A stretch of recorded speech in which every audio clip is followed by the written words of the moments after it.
Welcome to Choice Classic Radio, where we bring to you the greatest old-time radio shows.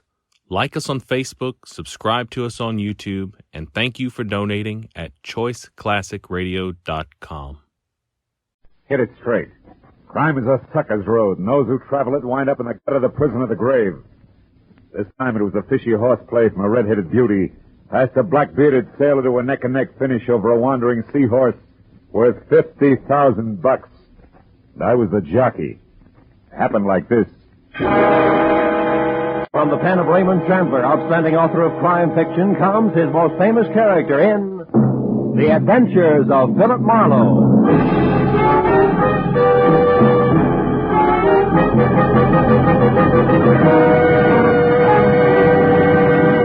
Now, with Gerald Moore, starred as Philip Marlowe, we bring you tonight's exciting story, The Seahorse Jockey.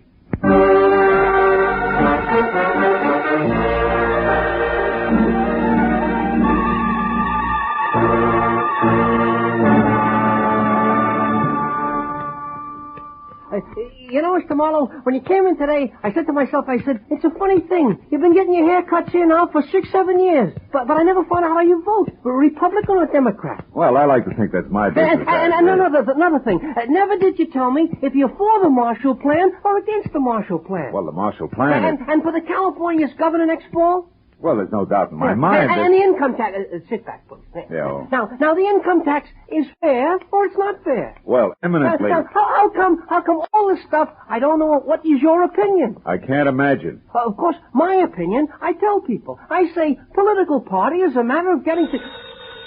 Oh, excuse me. Saved by the bell. Oh, Alvin's barbershop. Alvin speaking. Who? Mr. Marlowe? Yes, he's right here. Hold on, please.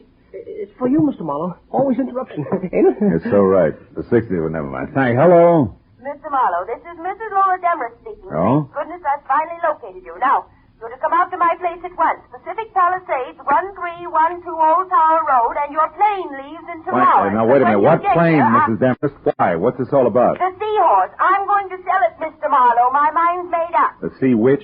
A seahorse, Mr. Marlowe. It's a brute 6 inches high and set with precious stones, which a San Francisco dealer is anxious to pay $5,000 for. Well, look, Mrs. Demarest, The dealer's flying to New York tomorrow, Mr. Marlowe, and also my doctors say I'm living by sheer willpower alone. Hence, my decisions must be made quickly. Now, the terms of the deal are cash, so please be sure that you're armed. And the money will be returned here to my stepdaughter, Jillian Demarest, unfortunately. Oh, you don't approve, huh? No. However, I'll abide by my late husband's wishes. Jillian is to be provided for. Now, no more questions, sir. Just hurry.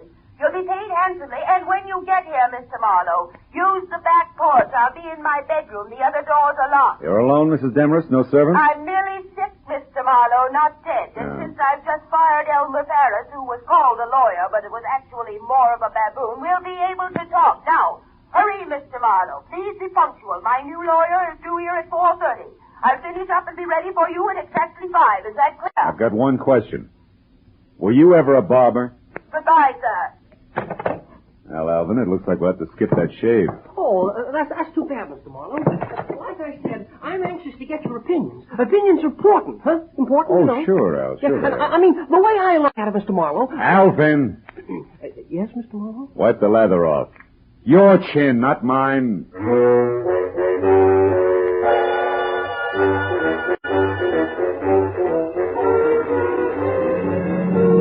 Pacific Palisades and my new client's home at 1312 Old Town Road was 40 minutes from L.A. The house was Victorian style, solid, made of wood, 2 stories high, and squatted close to the edge of a sun-baked cliff, 200 feet above the ocean. I parked behind what must have been the first Pierce Arrow ever made, and started slowly along a gravel path that led to the rear, until I heard it.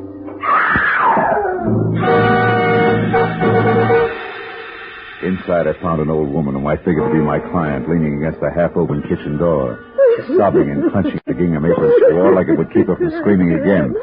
Mrs. Demarest, get hold of yourself. What happened? I'm not Mrs. Demarest. Oh, the poor darling. Her heart. She's dead. She's dead. In there, in the bedroom. Oh. But who are you? My name's Philip Marlowe. Mrs. Demarest hired me an hour ago. She was a handsome woman. A beautiful woman and a good woman. You're the detective, aren't you, about the brooch? Yeah. How'd this happen, Mrs. Lockfield. Oh. Miss Bertie Lockfield. Miss Lockfield, were you with her? No, I came over a bit ago. I'm Lola's best friend, her only friend. I came over in my car to cook her some dinner, like I do all the time. I live right by the little cottage at the foot of Old Tower Road, the one with the tall hedges. The dinner, Miss Lockfield, you were saying? Oh, yes. Well, Mr. Marlowe, can we go back to the living room? Oh, sure. Now, Miss Lockfield, you came over to cook dinner, then what? Well, I looked in on her first, like I do all the time. And since she was asleep, I went to the kitchen and set things going. And then? Oh, here, you better sit down, huh? Thank you. Then I went back to my place, fussed around for 10, maybe 20 minutes. Then I came here again and found what we just saw. That pillow clenched in one hand like she'd wanted to hold All right. Take it easy, Miss Lockfield. Try to hold on, huh? Now, tell me. You didn't happen to see anything of the new lawyer around, did you? New lawyer? Why, Lola didn't mention a new lawyer. He was due here today? Yeah, a half hour ago. Might help if we knew his name. Why, Mr. Marlowe? Mr. Marlowe? Surely you don't think there was, foul play? I don't know, Miss Lockfield. For one thing, the position of the pillow seems kind of cockeyed to me. Yes, but who on earth would want to... Oh, no, not Jillian. It couldn't be. Mrs. Demarest was quite clear about Jillian. Jillian hated Lola, Mr. Marlowe, but Jillian isn't a killer. Yeah, well, maybe nobody's been killed. But tell me, Miss Lockfield, did this stepdaughter, this Jillian, know that she was getting the money from the brooch? Oh, no, I doubt it very much. Although she did know that Lola had it, of course, And what? And that Lola's money was dwindling, Mr. Marlowe, and that she was selling her possessions one by one. Uh-huh. And therefore, Jillian might think that the seahorse brooch was hers by right of inheritance, huh? Yes. Yeah. Tell me, Miss Lockfield, do you know where Mrs. Demarest kept the brooch? Oh, yes, in the bedroom. I'll show you exactly where. Come. All right. It's behind the portrait of Mr. Demarest and... Oh, the poor Come on, darling. take it easy, honey, huh? Did you say behind the portrait, that one? Yes. There's a panel in the wall that slides. Uh-huh. Move the picture to your right, Mr. Marlowe. Then pull out on the panel edging. But you'd better use the chair. Yeah. To the right. And out on the panel edging, huh? That's it. See? This velvet case? No, those are earrings. The brooch is much bigger. It's in a silk bag, Mr. Marlowe. Mr. Marlowe, don't you see it? No, and I don't think I will. Miss Lockfield, the velvet case is all there is. The seahorse is gone. I called the law and reported both the theft of the brooch and the death of Mrs. Demarest while Bertie Lockfield prompted over my shoulder. After that, I started through the place looking for anything that could possibly give me a lead on the wandering seahorse. 15 minutes later, all I could show for my effort was a telephone number, Surfside 10229. Meant nothing to me, except that it was written on a sheet of brown roll-your-own cigarette paper. When I dialed the number and got no answer, I dropped the paper into my pocket. I told Miss Lockfield to wait for the police and headed for town in the first public phone booth. I started through the local classified directory looking for a lawyer named Elmer Paris. I didn't find him. I figured he could be somebody's junior partner. So I began at the top. I scored on my seventh nickel. Calder, Kramer, and McDuff. It was the anchor man who answered. Elmer Paris? Yes, we employ a lawyer by that name. One who was fired by Mrs. Lola Demarest early today, Mr. McDuff? Who ceased working for Mrs. Lola Demarest early today. All right, objection sustained. Tell me, where can I get in touch with Mr. Paris? At his desk here in the office where he's been all day. Your reason for asking, sir? The answer you just gave me. Now, one last item, Mr. McDuff. Did your firm supply a new lawyer for Mrs. Demarest late today? We did not. And, sir, we never will. Oh? Each lawyer in this office is first a gentleman, second a competent barrister. The belligerent Mrs. Demarest has use for neither. Good day, sir.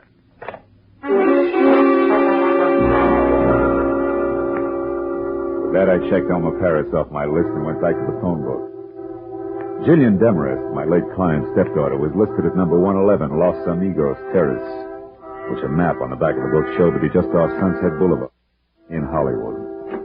Come in. The girl herself, replete with old-fashioned, the only thing that was red-headed, maybe 30, and meat and potato curves in either direction. From a waistline that was strictly rye crisp over lettuce leaves. Sit down. What's your problem? Well, I got some bad news, Miss Demarest. Don't tell me. It's my income tax. I've been caught lying. It's your stepmother. She's dead, Jill. Oh. That's too bad. Yeah, well, try not to go to pieces, kid, huh? Look, I didn't particularly like Lola Demarest. She didn't particularly like me. So, why make a thing of it? Because the seahorse brooch has been stolen. You're kidding. Don't try brushing that off, because it was supposed to be sold today with the proceeds to go to you. You're a liar. Private detective. I hired Jill to fly the brooch to a San Francisco dealer, and I found out it's really worth $50,000. A lot of dough you didn't expect. Okay, Mr. Private Detective. That last crack. It means exactly what? That you could have taken the brooch yourself. Try me again. Surfside, 10229. Stop pushing and start listening. If Lola intended to sell the brooch and give me the money, it was for one reason only. My father wanted it that way. So? So do I.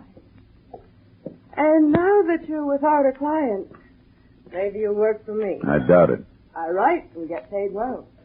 5,000 words a month for a pulp magazine. Torrid stories. It figures. Paid off nicely. Be worth your while. You want to help me? Suppose you're lying and actually stole the brooch yourself. What then? Then you handcuff me to the nearest cop and run for mayor on the Let's Clean Up Local Crime ticket. Now, is it a deal for, say, 1% of the 50,000 if I get it? 0 if I don't. 500 of fun, huh? Mm-hmm. Yeah, okay, Jill, it's a deal. Good. And for a starter, do you happen to know who Mrs. Demarest's new lawyer was? New lawyer? I didn't know the old one had been fired. I didn't say he had. Could have quit, you know. Nobody ever quit working for Lola Demarest. It wasn't her nature. Oh? No. Will you please stop barking at me and go out and bite the guy with the brooch? You look like you could do a good job of it. For $500. Yeah. But just think of the opposition, Jill. It's snapping at $50,000.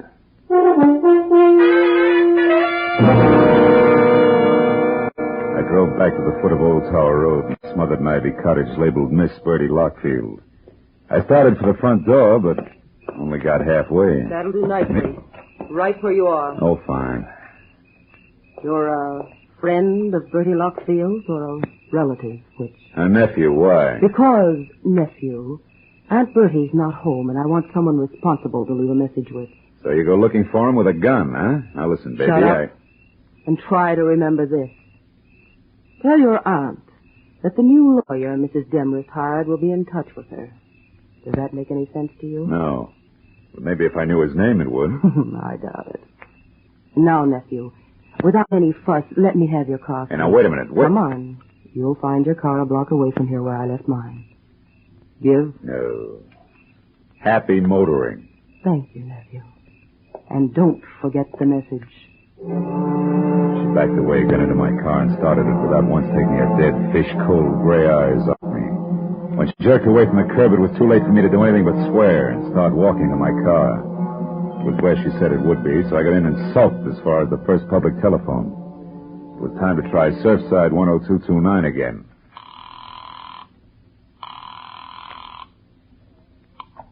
Hello. Hello, I'd like to talk to... Who? Wait a minute, is that you, Lieutenant Matthews? Yeah. Marlowe? Yeah, that's right. Oh, that Demarest case, huh? Well, Phil, the coroner thinks it was murder, all right. Suffocated her with a pillow, but they won't be sure till the autopsy report is in. Wait a minute, Matthews. Hey, wait a minute. Will you? You're at Surfside 10229, right? Yeah. You got this number from homicide, didn't you? No, I didn't. I got it from a brown cigarette paper I found at Mrs. Demarest. Huh? Now, look, tell me, Matthews, what have you got and where are you? 51 South Monroe Place. 51 It's South. a dead one, Phil. A guy who sported a beard. The name was Paul Crater. Oh, occupation lawyer, right? No, Phil, wrong. The occupation was able-bodied seaman.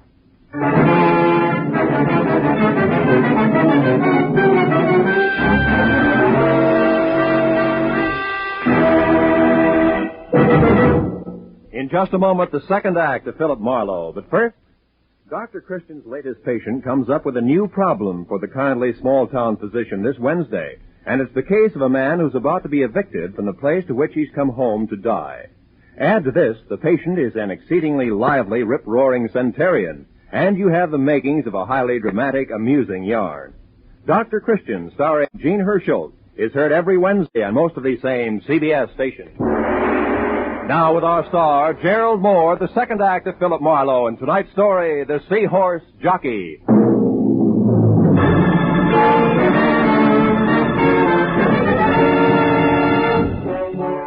I was 30 minutes getting out to the address Matthews had given me. The neighborhood around Surfside looked like it had been pushed together from scraps that had washed in from the sea. And number 51 Monroe Place was no improvement. It was a corroded little frame house surrounded by a picket fence, with most of its front teeth missing. I parked in the red glare from the squad car's spotlight, and as I walked past the sagging gate, I could hear Matthews inside. Oh, hello, Marlowe. Come on in. But don't fall over the late Mr. Paul Crater there. Oh, that's him, huh? Doesn't look much like a sailor to me, Matthews, in spite of his whiskers. What do you expect, bell-bottom trousers? All right. Those guys wear suits when they're short like anyone else. He was shot twice, Phil. Once in the stomach, once in the chest. Dropped right here in front of the door, huh? Yeah. The way it looked, somebody came up and knocked, and when Crater opened the door, they let him have it. Got a line on him? Well, he was a nice, quiet guy, apparently. Uh-huh. Lived there with his sister, Helen, and as far as we know, they got along fine. We're still trying to locate her. He worked around here someplace, but we don't know where yet. But what about that Demarest business? Oh, that. Well, Oh, wait a minute. Oh, okay. Matthews. Yeah, Tony. I see. Jug Nolan. As in J-U-G? Yeah. Uh-huh. He is? No, you come on back. I'll check him later, personally. Well, Phil, that answers one question anyway. Crater here worked out of a boatyard on Front Street. What was that Nolan, J-U-G, about? Jug Nolan. He's the bird who runs the shipyard. Oh. Mooney says he's a genuine old sea dog from roll your owns to... Wait a minute. Did you say roll your own? Yeah. Matthews, how about letting me talk to this Nolan before you and the boys move in? Why? I'd like to check the color of his cigarette papers, and I'll let you know. Well, okay, Marlowe. Only keep your chin in. Maybe Nolan doesn't know anything about what happened to Crater here. Unless he pulled the trigger, huh? I drove through the thick smell of seaweed and dead fish that was Front Street for 10 blocks before I found a battered sign that read Nolan's, dangled over the door to a shanty of an office behind which a tangle of crooked masts stuck up like jackstraws out of a jam of crusty hulks. I pulled into the curb across the street from the place and started to get out.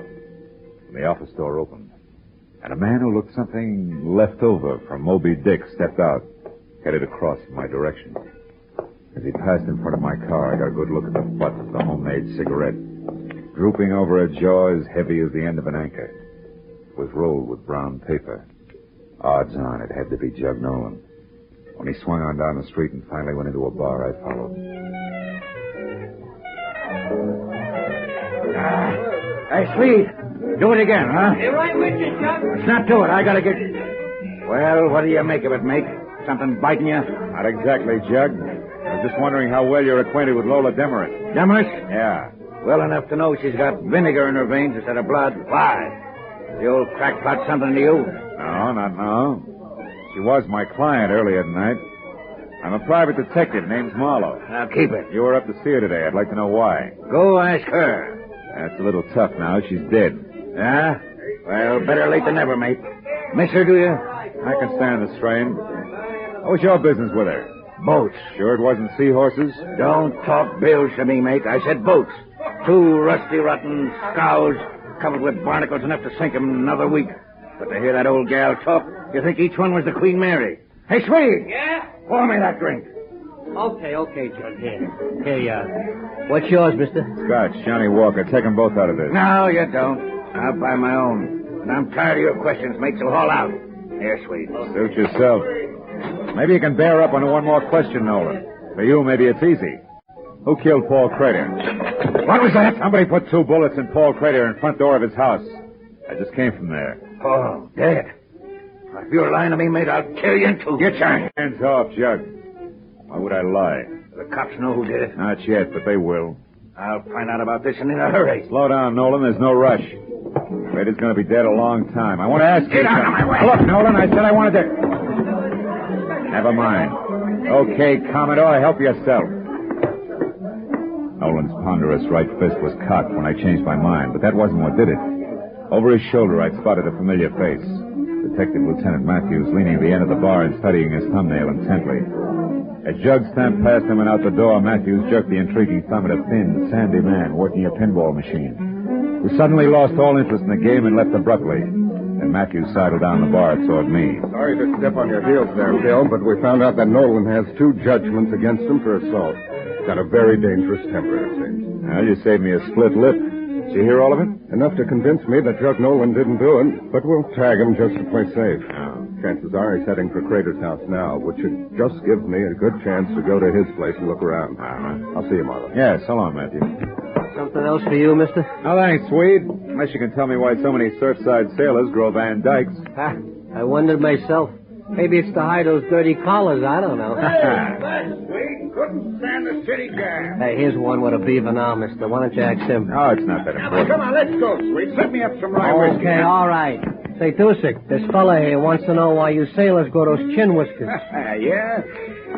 Skipper, I'll tell you. A sailor's got to have something to do on the way of spare time at sea that don't take up too much space. Yeah, well, I guess it beats bike racing. I'll see you, Dusik. Hey, wait, I want to tell you. I went to town today looking for nothing but a change of scene in a chubby blondie tournament, see? And what happened? Yeah, well, that's fine. Some girl takes a look at my bed and thinks I'm a college professor doing research. I couldn't call her out with a blowtorch. Yes, the well, next one runs for her life because she takes me for a judge. And after that, I'm just getting around... Hey, wait a minute. Hold it, Dusik. Huh? You say judge? What's up, Skipper? You losing your rudder? Just the opposite. You've given me an idea that'll work. And what? 2 murders, a beautiful sneer, and a missing seahorse. Wild, but it's beginning to make some sense. So long, sailor.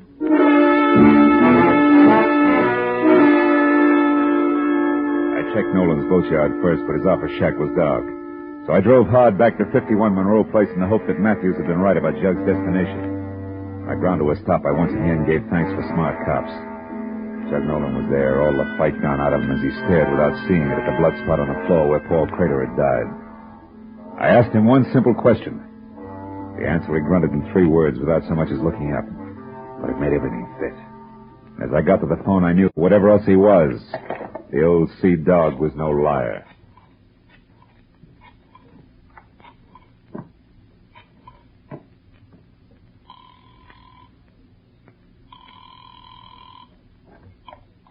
Hello? It's Marlowe, Jill.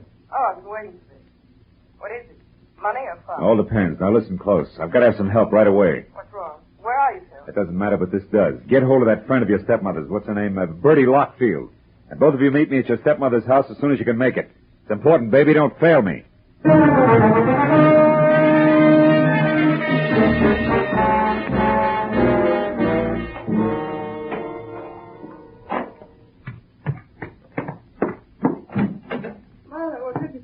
Well, yes, I understand you wanted our help in a big hurry. We rushed madly over I'm here. sorry it took longer to get here than I figured. What do you want us to do, Phil? Catch a thief and a killer? You see, I'm positive now that whoever got away with that jeweled seahorse also held that pillar over Mrs. Demerar's face until she died, then went on to kill Paul Crater in Surfside. 2 murders? Killers have that advantage, baby. For 1 murder or a dozen, the price is the same. Oh, I don't understand, Marlowe. Does the second murder have something to do with my stepmother's death? They follow like links in a chain, Jill. Lola Demerara called me at 4. She was expecting a new lorry at 4:30. When I got here at 5, she was dead and the jeweled seahorse was gone. However, the circumstances indicated that somebody who knew her had done the work. Then you don't think the new lawyer was the one? No, but I do think the new lawyer came in, just as I did later, through the open back door. Stood right over there and overheard the entire business. Can you prove all this, Marlowe? Not yet. But if you found that new lawyer, you could. Right. That new lawyer's going to turn up soon, and when she does, we'll have something more. Yeah, she, Bertie. Lola Demerar's new lawyer is a woman. A woman? The distinguished man in suit in Van Dyke that you shot and killed in Surfside was the lady lawyer's brother, a seaman. You mean Bertie here? Yeah, Jew. The new lawyer who witnessed the whole thing decided to move in on it. Right, Bertie? But it was blackmail. I got a note in my mailbox from a lawyer named Crater accusing me and demanding money. And since you were already in so deep, you figured another murder wouldn't matter. You got the lawyer's Surfside address some way and went there. And that's why you stumbled, Bertie, over a suit of clothes and a beard. Bertie, You were Lola's best friend. You'll never understand, you fool. So don't try. Hey! Don't you try either, Marlowe. Make a move for your gun and I'll put a bullet in her back. Lola Demarest's best friend. I despised and hated her. The years I worked and slaved for that woman, pampering her, putting up with her sickness, and her temper and her high-handed ways. She owed me plenty for those years. When it came time to pay, the money went to you, you cheap little snip. You done nothing for her. You were getting everything. Stand still, Marlowe. I came prepared, remember? So did I, Mrs. Buckfield. Helen Crater. Better drop it, Bertie. You're in the middle. Listen, we can still do business like you said in the note. Not now, sister. You forget 3 things. First, you tried to kill me. Second, you did kill my brother. Helen, you don't know what you're doing. And third, the female of the species is always deadlier than the male.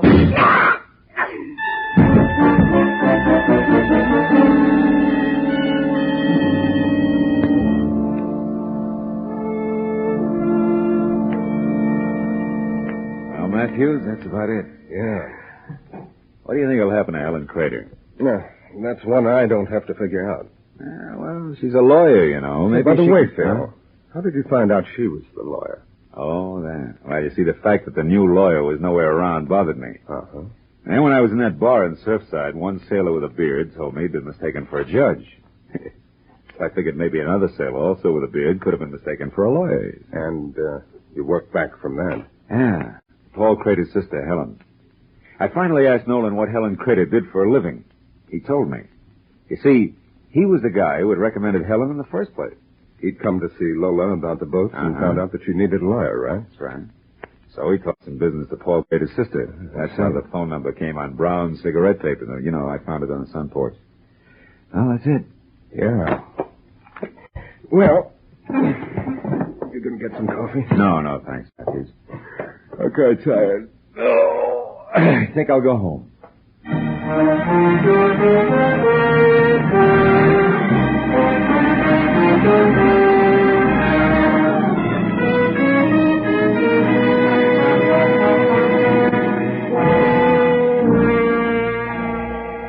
It was almost 3 in the morning.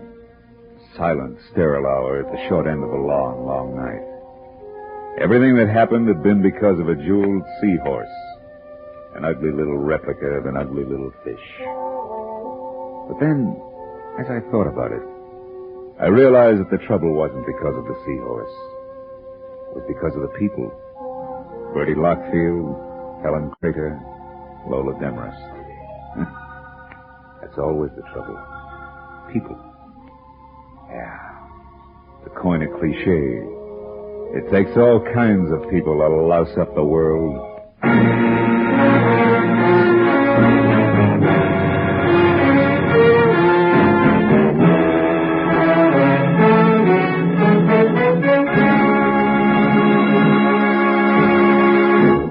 The Adventures of Philip Marlowe, bringing you Raymond Chandler's most famous character, star Gerald Moore, are produced and written by Norman MacDonald and written for radio by Robert Mitchell and Gene Levitt. Featured in the cast were Stan Waxman, Ann Morrison, Ruth Parrott, Eileen Prince, Ed Begley, John Stevenson, and Bob Sweeney. The special music is composed and conducted by Richard Arant. Be sure and be with us again next week when Philip Marlowe says... This time all I had to go on was a postmark, but that was plenty. It led me to a knife between a pair of shoulders, a woman with a second-hand face, and a corpse by a water wheel.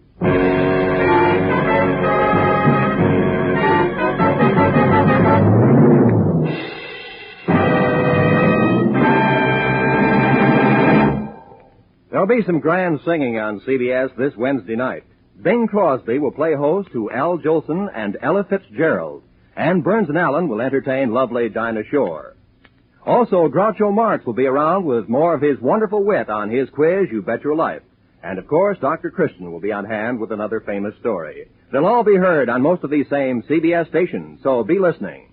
This is Roy Rowan speaking. Now, stay tuned for Pursuit, which follows immediately over many of these same CBS stations. This is CBS, where Wednesday night is Bing Crosby night, the Columbia Broadcasting System.